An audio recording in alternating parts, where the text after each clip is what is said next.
Dunkirk. So this is going to be our non-spoiler review. We didn't get a chance to shoot this in our normal studio, so we're shooting this for you in the parking lot, actually, of the theater we went to. We got to see it in IMAX, by the way, which is a very suggested preference to see this film. It'd definitely be worth it to see it in IMAX. A lot of just big shots and grand scope, so it definitely would help for sure. Yeah, definitely. And as I just pointed out, this is our non-spoiler review, so we're not going to give away anything. But I think Jason just put it best. The thing that I love the most about this, besides, there are definitely a few interesting characters, and it's cool how they segued. The storyline was, I'd say, very interesting how the storyline is segued. It's a little bit different than what you're normally used to, definitely, which I liked a lot. But I would also say the scope of this movie, the way it's shot, the cinematography, the locations, the way the battles, how it's vibrating off you. It feels so intense and so real, and it's just, it feels like you're there at the battle. To me, that's really what this movie is. It's like a movie with, the story is what it is, and it's really cool, but really what this movie is about is the scope of what you're seeing.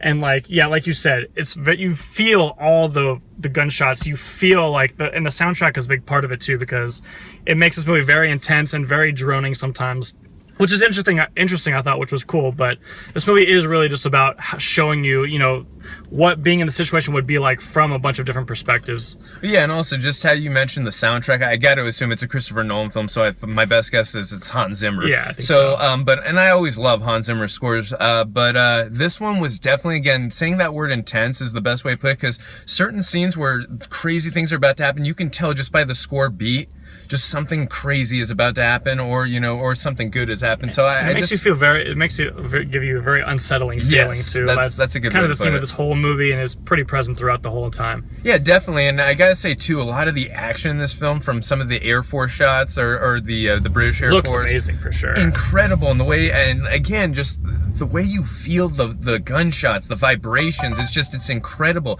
It feels so real. Again, you feel like you're in the battle, watching it from the British side, like I said, and it's so intense and unsettling, as you said. I really thought Christopher Nolan did a good job of nailing that unsettling feeling and just making you feel uncomfortable watching it in a good way. And it also is kind of a slow burn type of movie. Like, a lot of time it feels slow, even though a lot is going on and it's a lot of intense situations. So it kind of does have that feeling a little bit too. But for what the movie is, it's pretty enjoyable, but at the same time, not exactly super fast paced either. I agree with you about the slow burn, but because it's so beautifully shot, and the scope and how intense it is, and the uncomfortableness, the mood that it sets, it doesn't bother you, or personally didn't bother me as much. But yeah, I definitely got that slow burn vibe. But sometimes in certain films like Alien in 1979, I don't mind a slow burn vibe if interesting things are going on. It's done well too. Absolutely. And again, this movie just looks amazing. It's shot great, and the soundtrack is not exactly music, but it's more just intense kind of moods. And I don't know if this is a spoiler, but we got to see Bane and Scarecrow in the movie, which is always they're really in every Christopher Nolan. No, which is cool. But especially when Tom Hardy puts on that mask when he's flying, I'm like, dude, you're gonna start talking like this. But no, Tom Hardy was.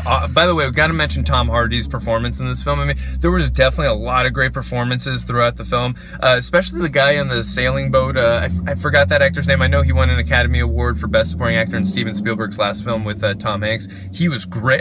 Everyone's really good in this film, but Tom Hardy, he doesn't have obviously a ton of things a ton of screen time on this film. He definitely has a good amount, but not a humongous amount that you would think when Tom Hardy's starring in a film. Yeah. But I thought Tom Hardy's scenes when he was in them, I really was invested in this character, and I really was liking what I was seeing throughout his journey, and thought how intense and crazy. Again, I know I've said that a lot in this review about how intense and crazy, but again, just seeing it from also his POV, just the way how he flies and how he's got to fend off himself for survival and help out the British troops, it's a very cool and really interesting story. And there's something that happens at the end that I'm not going to obviously spoil on here, which is kind of going into one of my criticisms of the film. I don't kind of understand exactly why the film, not the way it ended, but just on one of the certain characters. I don't understand what something that happened, which I don't want to spoil, which if we do ever do a spoiler talk, we'll kind of go more into it, but I can't really say more than that because it kind of spoils it. So I'll just say there was something I just didn't understand with how the journey of one of the characters ends. I just thought it was a little misunderstanding to a point where you know, it's lackadaisical, like where the character you feel could have made a smarter, a more intelligent move, and just from everything else that happened throughout the film, I just like, I don't understand why that character did that, but okay, Yeah. I guess, interesting.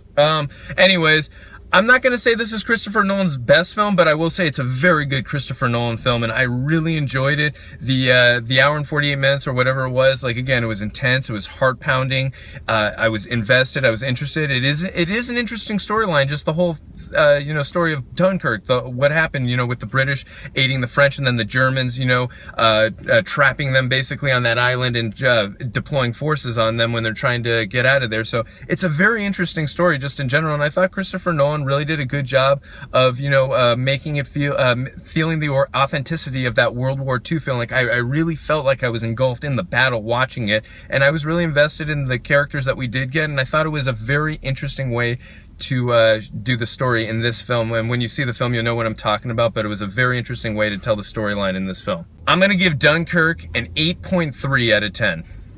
Yeah, I think it hovers around for me the 8.5 range. Like you said, not my favorite Nolan film, but from a filmmaking perspective, I mean, this is just brilliant filmmaking.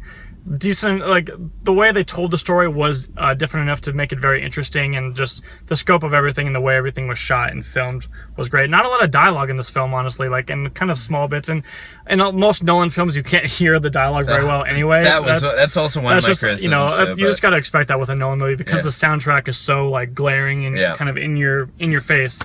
But I definitely enjoyed it. A lot of fun. Also, really quick, I just want to say I really hope this film, and I think it will get nominated for best cinematography, and Yeah. I hope also to best sound mixing or sound, you know, anything that has to do with. I hesitate to say best because with every Nolan movie, for whatever reason, he decides to not, like, you know, prioritize the soundtrack over the dialogue sometimes, Right, and it's hard right. to like hear what they're saying sometimes. But it's not the end of the world. I just like watching Nolan movies with subtitles. That's I'm not gonna argue that. Well, anyways, that's going to do it for this video. Let us know what you thought about it in the comments section, and if you like these videos, you can hit the subscribe button. See you guys next time.